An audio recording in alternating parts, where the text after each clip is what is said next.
नमस्कार दोस्तों। आज हिंदी पढ़ना सीखेंगे। सर चंद्रशेखर वेंकट रमन।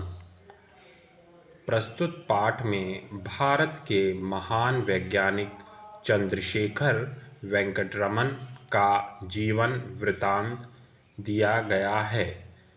हमारे देश में अनेक महान वैज्ञानिकों ने जन्म लिया है।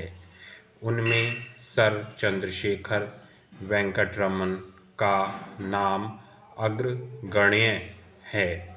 सन 1930 में इन्हें महत्वपूर्ण वैज्ञानिक खोजों के कारण भौतिक विज्ञान का नोबेल पुरस्कार प्रदान किया गया और संपूर्ण संसार के वैज्ञानिकों द्वारा सम्मानित किया गया था।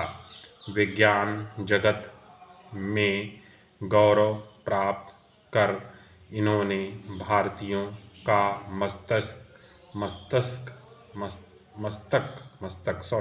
मस्तक ऊंचा किया। चंद्रशेखर वेंकटरमन का जन्म दक्षिण भारत में तिरुचिरापल्ली नगर में 7 नवंबर 1888 में हुआ था। इनके पिता चंद्रशेखर अय्यर एक साधारण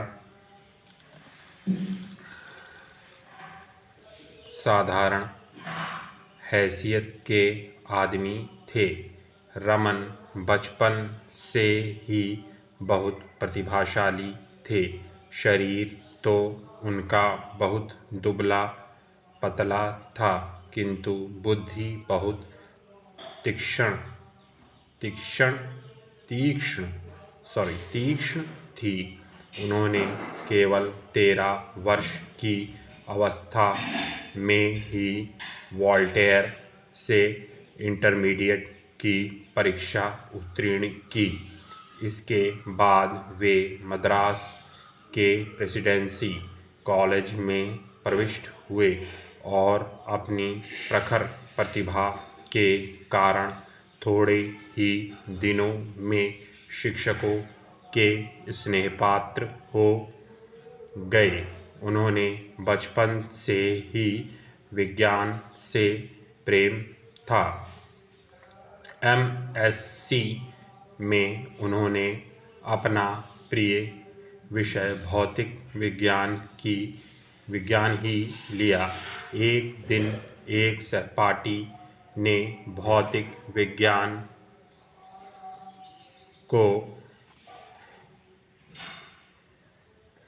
एक समय अपने अध्यापक के सम्मुख रखी, जिसका हल वे न बता सके। रमन ने उसकी पूर्ण व्याख्या कर दी और उस पर एक मौलिक निबंध लिखा, जो विलायत के एक पत्र में प्रकाशित हुआ।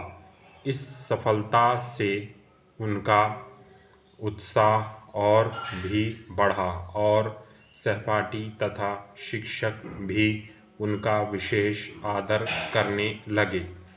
एमएससी की परीक्षा में रमन मद्रास विश्वविद्यालय में सर्वप्रथम आए।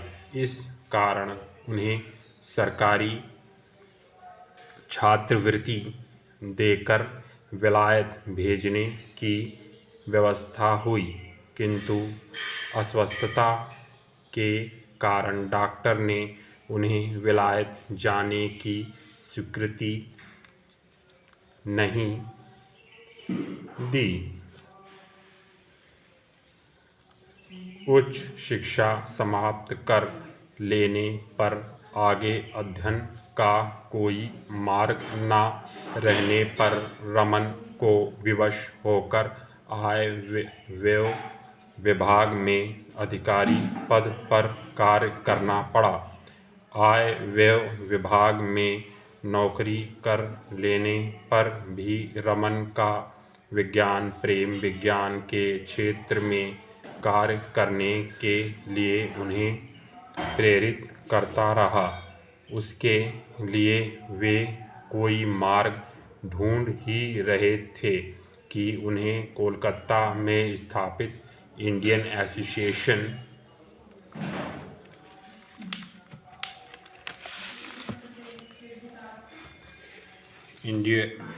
एसोसिएशन ऑफ साइंस नामक संस्था का पता लगा। अवकाश के समय वे वहां वैज्ञानिक प्रयोग करने लगे। उन दिनों कोलकाता विश्वविद्यालय में भौतिक विज्ञान के प्रोफेसर के पद के लिए कोई उपयुक्त व्यक्ति नहीं मिल रहा था। कोलकाता विश्वविद्यालय के यशस्वी उपकुलपति सर आशुतोष मुखर्जी का ध्यान रमन की ओर गया। उनकी प्रतिभा से प्रभावित होकर उन्होंने विश्वविद्यालय में उन्हें प्रोफेसर नियुक्त करना चाहा। उनकी प्रार्थना पर रमन ने सरकारी नौकरी के अधिक वेतन और भविष्य की उन्नति के लोभ को छोड़कर विज्ञान की सेवा करना स्वीकार कर लिया और वे भौतिक विज्ञान के प्रोफेसर नियुक्त हो गए। प्रोफेसर रमन की आरंभ से ध्वनि के संबंध में रुचि थी और उन्होंने इस संबंध में बहुत सी महत्वपूर्ण खोजें की। इन खोजों ने इनका नाम वैज्ञानिक जगत में उज्ज्वल किया। सन 1923 में इन्हें लंदन की रॉयल सोसाइटी का सदस्य नियुक्त किया गया, जो बड़ी ही प्रतिष्ठा की बात थी। विदेशी वैज्ञानिक भारतीय वाद्यों को वैज्ञानिक दृष्टि से हेय समझते थे। प्रोफेसर रमन ने वीणा, मृदंग, तबला आदि वाद्यों की ध्वनियों का विस्तृत अध्ययन करके दिखा दिया कि ये बाजे भी ध्वनि विज्ञान की दृष्टि से श्रेष्ठ हैं। सन 1928 में रमन ने प्रकाश के विकिरण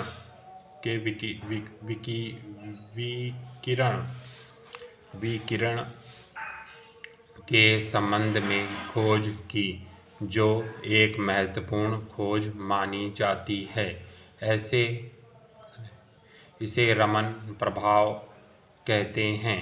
इस खोज में बताया गया है कि जब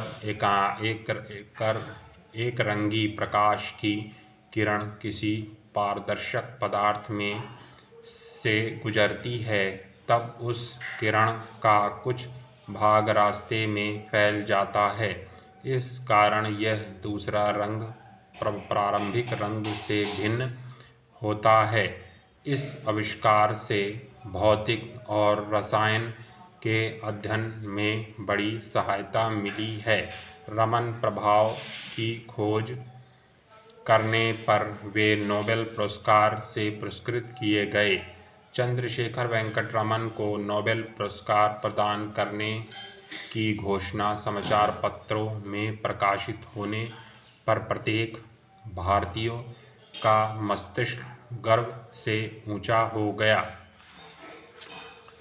सन 1932 में कोलकाता विश्वविद्यालय से अवकाश ग्रहण करके डॉक्टर रमन बेंगलुरु के विख्यात इंडियन इंस्टीट्यूट ऑफ साइंस का संचालन करने लगे।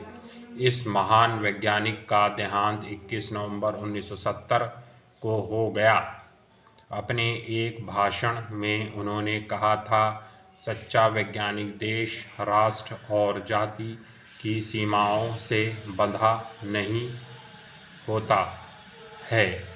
वह अपनी वैज्ञानिक खोजों से मानव मात्र का कल्याण करना चाहता है। शिक्षा हमें पढ़ाई के प्रति लगनशील होना चाहिए। उद्देश्य विज्ञान के प्रति भाव जागृत करना। आज की कहानी आपको कैसी लगी मित्रों, इसको कमेंट करके बताइएगा। अगर ये कहानी अच्छी लगी हो तो चैनल को सब्सक्राइब कीजिए और बेल आइकन को प्रेस कीजिए। धन्यवाद।